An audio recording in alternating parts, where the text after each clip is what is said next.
Alors les amis, comment vous allez? Alors je vous fais cette vidéo alors que je suis dans mon vol Toronto-Paris. Ok? Donc on était déjà à Ottawa, ensuite Toronto. Maintenant nous allons faire Toronto-Paris. Ok?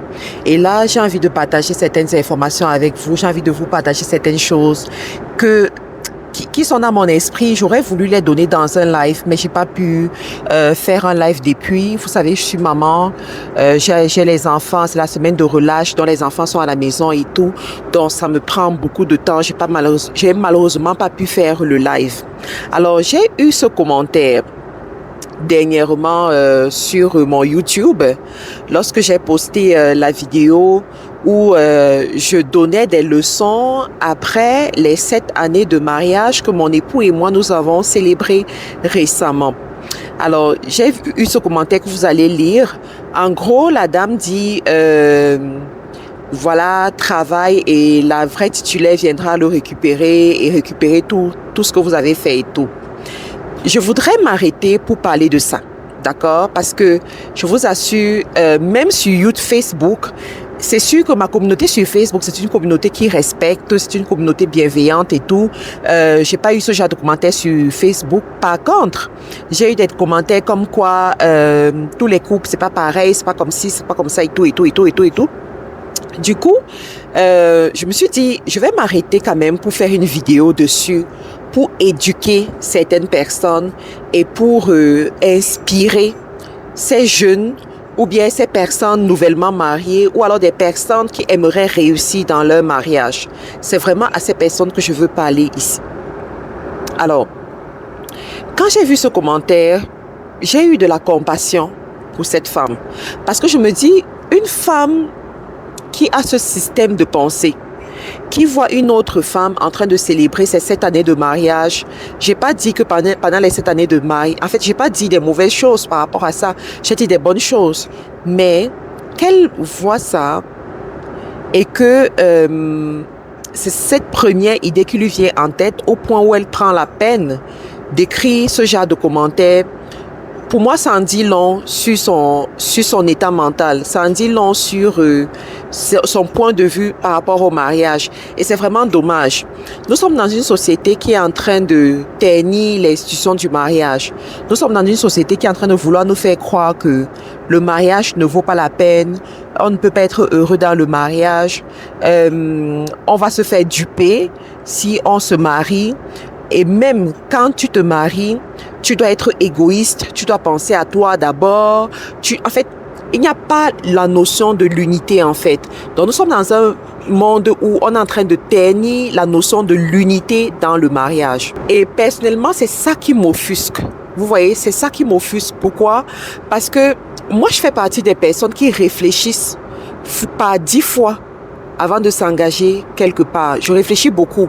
Donc, avant de me marier, j'avais pris la peine d'analyser la situation. J'avais pris la peine de peser le pour et le contre et de voir si c'est vraiment la bonne chose à faire pour moi. En dehors de mes conceptions religieuses, j'essaie de parler doucement pour que ça ne dérange pas les gens qui sont à côté de moi. En dehors de mes conceptions religieuses, il y a aussi ma capacité de réfléchir. D'accord? Donc, je vais d'abord mettre la base par rapport à ça. Et quand je me suis engagée dans le mariage, je me suis engagée par amour, ok? Voilà. Et c'est pareil pour mon mari. Mon mari s'est engagé par amour. C'est pas parce que on avait des arrière-pensées ou quoi que ce soit. Et c'est ça le mariage. C'est ça l'amour. On ne se marie pas par calcul. On ne se marie pas parce qu'on va atteindre des objectifs, je ne sais pas quoi. Mais on se marie premièrement parce qu'on aime l'autre. OK? Et si tu te maries premièrement parce que tu aimes l'autre, tu n'es pas là pour calculer est-ce que je suis en train de gagner ou est-ce que je suis en train de perdre. Mais ton focus, c'est est-ce que je suis heureuse au quotidien et est-ce que l'autre aussi est heureux au quotidien. C'est d'abord ça la base. La deuxième des choses que je voudrais dire ici, c'est que moi, j'ai placé mon mariage, en tout cas mon mari et moi, nous avons placé notre mariage sous la protection divine. Vous savez très bien que je suis très spirituelle, très chrétienne. Donc nous avons placé notre mariage sous la protection divine. Et la Bible dit, la bénédiction de l'Éternel ne s'accompagne d'aucun chagrin. Donc, dès le premier jour, nous savons que si nous sommes mariés, c'est le fruit de la bénédiction de Dieu. Et cette bénédiction ne s'accompagne d'aucun chagrin. Elle ne s'est jamais accompagnée de chagrin et elle ne s'accompagnera jamais de chagrin. C'est comme ça. C'est ce qui est dans nos têtes, c'est ce qui est dans nos esprits et c'est ce que nous vivons. Et il faut savoir que dans la vie, si tu commences à avoir peur de quelque chose, c'est cette chose-là qui va t'arriver. Je ne sais pas si tu comprends ce que je te dis. Si tu commences à avoir peur de quelque chose, c'est cette chose-là qui va t'arriver. En fait, je pense que beaucoup parmi vous, dans votre processus de succès, vous devez étudier les lois mentales du succès. Les lois, ça c'est des choses dont on ne parle pas beaucoup, mais vous devez étudier les lois mentales du succès. Il y a des lois mentales pour réussir. OK? Donc, l'une de ces lois dit que lorsque tu as peur de quelque chose, tu attires cette chose vers toi. Pourquoi? Parce que ton focus, que tu le veuilles ou pas, est sur cette chose. Tes pensées sont dirigées vers cette chose, en fait. Donc, nous, lorsqu'on vit au quotidien, on n'est pas là à réfléchir. Est-ce que l'autre va me tromper? Est-ce que je perds? Est-ce que je gagne? On n'est pas là pour ça. On est en train de réfléchir. Est-ce qu'on se montre qu'on s'aime? Est-ce qu'on bâtit ensemble? OK? La troisième des choses que je veux dire ici, c'est ne vivez pas pour être heureux demain. Écoute bien ce que je te dis. Ne vivez pas pour être heureux demain. Soyez heureux aujourd'hui. Soyez heureux chaque jour de votre vie. Donc, ne bâtissez pas votre vie en vous disant « Aujourd'hui, je souffre. Aujourd'hui, je suis malheureux. Aujourd'hui, j'accepte être malheureux parce que je serai heureux demain. » Demain, c'est quand? Demain, c'est quand? Et il y en a qui réfléchissaient comme ça il y a 5 ans. 5 ans après, rien n'a changé dans leur quotidien. Moi, j'ai décidé chaque jour, je vais être heureuse. Je vais être heureuse. Donc, je ne repousse pas mon bonheur à demain. Je suis heureuse maintenant, de telle sorte que même si ça s'arrêtait, je serais contente parce que j'aurais été heureuse. J'aurais expérimenté le bonheur. Dans mon expérience humaine, j'aurais su ce que c'est que le bonheur en fait. Tu comprends un peu? Ça, c'est très fort. La quatrième ou la cinquième des choses, vous me direz en commentaire. Quand tu veux réussir ton mariage, il est important pour toi de concevoir la vie selon laquelle, avec ou sans ton partenaire, tu seras heureux et lui aussi, il sera heureux. On ne vous dit pas souvent ça, hein?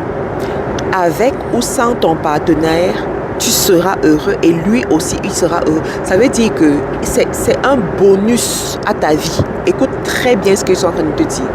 C'est un bonus à ta vie, ce n'est pas ta vie. Et c'est ça qui a détruit beaucoup de femmes. Parce que les femmes qui se sont mariées tôt, qui se sont bâties dans le mariage, développées les affaires dans le mariage, elles sont tombées dans le piège où elles se sont dit « Mon mari, c'est ma vie ». Non, ton mari n'est pas ta vie. Tu as une vie avant ce mari. Lui aussi, il a une vie avant toi. Vous devez le comprendre et être à l'aise avec ça. Ce n'est pas un problème. C'est clairement pas un problème. Donc moi, j'ai déjà eu cette réflexion avec mon mari et on n'a pas de problème avec ça. Ce qui veut dire que dans ma tête, je considère comme un privilège d'être avec lui. OK? Lui aussi considère comme être un privilège d'être avec moi. Et si c'est un privilège d'être avec quelqu'un, eh bien, tu fais tout pour accommoder cette personne. Et c'est comme ça dans nos têtes. Tous les jours, c'est comme ça. Donc, je vais dire à quelqu'un ici, travaille ces choses-là. C'est la raison pour laquelle quand je vois ce genre de commentaires, voilà, c'est un peu désolant parce que je me rends compte que c'est quelqu'un, tu vois un peu. Maintenant, j'ai envie d'analyser la chose d'une autre façon pour que vous compreniez bien la profondeur de mes paroles. Supposons même que ça arrive, ce qu'elle est en train de dire, supposons, ok? Même comme je sais que ça ne va pas arriver. Supposons que ça arrive. Écoute, je serais heureuse du bonheur que j'ai expérimenté pendant la période où on était ensemble. Je serais heureuse pour ce bonheur, j'aurais des très beaux souvenirs. Je me serais développée pendant cette période, lui aussi se sera développé, j'aurais de très beaux souvenirs. De très beaux souvenirs. Et c'est pas pour autant que ma vie va s'arrêter, ma vie va continuer à avancer, à briller. Tu comprends? Et sa vie aussi va continuer à avancer et à briller. Et nous tous, on ira au ciel. On ira voir Dieu. Oui. Donc, c'est pour te dire que je ne m'attarde plus sur des choses comme ça, en fait. Non. C'est la raison pour laquelle je suis free dans ma tête. Je suis free dans ma tête.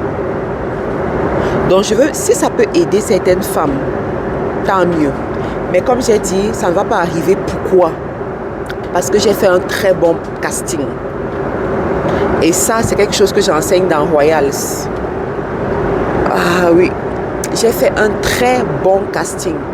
Vous savez, on ne se marie pas par hasard. Avant de se marier, il y a un travail préliminaire qui concerne le casting. Il ne faut pas rater ton casting. J'ai fait un très bon casting. Mon mari vient, en fait, déjà mon mari, on s'est connus étant très jeune. Et c'est quelqu'un qui m'a toujours aimé. En tout cas, je ne veux pas rentrer dans notre histoire ici parce que ce n'est pas le lieu. De l'autre côté aussi, il vient d'une famille extrêmement stable. On ne vous parle pas beaucoup de ça sur Internet. Il vient d'une famille où les gens sont stables. Les gens vivent ensemble jusqu'à leur mort. Les gens s'aiment d'un amour pur et sincère. En fait, il vient d'une famille, je ne veux pas dire riche, mais une famille où ils n'ont pas grandi dans le besoin. Donc, c'est-à-dire, dans le couple, c'est moi qui est toujours même en train de dire comment on fait pour avoir plus d'argent. Lui, il est stable parce qu'il a grandi hors du besoin, en fait.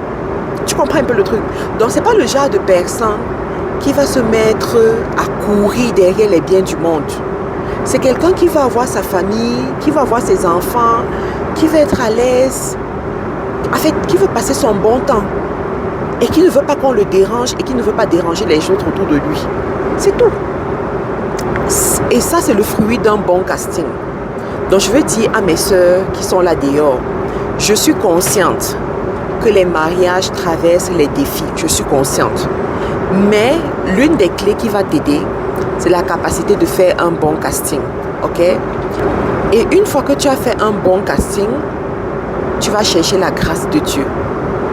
Tu comprends? Parce que quand tu as la bénédiction de Dieu, aucun homme, aucune chose, aucune réclamation ne peut venir voler ce que Dieu a béni dans ta vie. Aucune. C'est la raison pour laquelle moi je suis stable, je suis calme. Tu comprends? Il y en a qui vont dire oui, on ne connaît pas le futur, tout ça, mais les enfants de Dieu connaissent le futur. Je dis, les enfants de Dieu qui savent, qui sont conscients de leur relation avec Dieu, ils savent ce qui va se passer dans le futur. Donc, ne venez pas nous intimider ici. Vous comprenez un peu? Donc, c'est ce que je peux te dire pour t'encourager dans ta marche avec Dieu, pour t'encourager dans ton mariage. Ne laisse pas les choses d'Internet, ne laisse pas les expériences des gens sur Internet. Non, il y a des bons mariages sur cette terre. Mes beaux-parents, par exemple, ils sont en train d'approcher 50 ans de mariage. Et ma belle-mère appelle son mari mon gars. Mon gars. C'est-à-dire que eux là, ils vivent une lune de miel depuis près de 50 ans maintenant. Pourquoi? Parce que les mariages stables existent encore.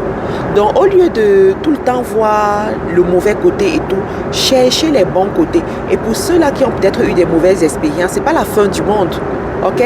C'est pas la fin du monde. Aussi longtemps que Dieu vous donne la vie, reconstruisez-vous, remariez-vous, cherchez des nouvelles expériences et vous allez voir, ça va marcher. Bon les amis, je vais m'arrêter là parce qu'il paraît que je dérange les gens. Je vais m'arrêter là. Portez-vous bien. Pour ceux qui ne sont pas encore abonnés, abonnez-vous. Bye bye.